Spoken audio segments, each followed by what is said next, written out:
I'm about taking treatment so video here be 1 minute video.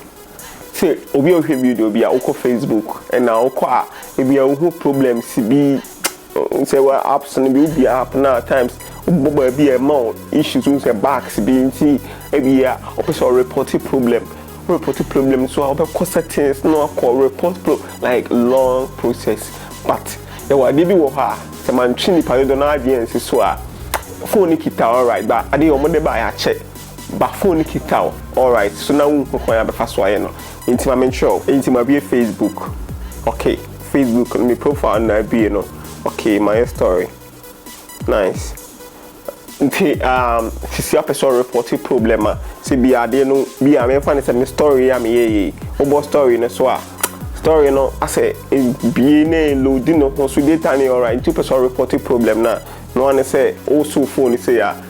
and na balance beba say report a problem one say also phone keke me show so omo use Facebook pa but that day you know e bia o adwen ma so nti also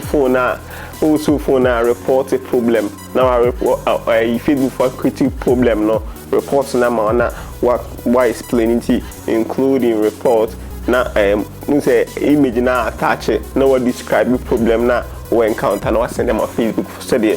o metimi affect the problem because o kan ho bia my Facebook I dey o metimi improve Facebook e dey amount so ko there ti o mu improve ani nyina be den be kai nyina so take in your Facebook YouTube ya subscribe channel the videos be brow the videos are e hu here o gan happy ya o ya dey bia unnim atena wo ye no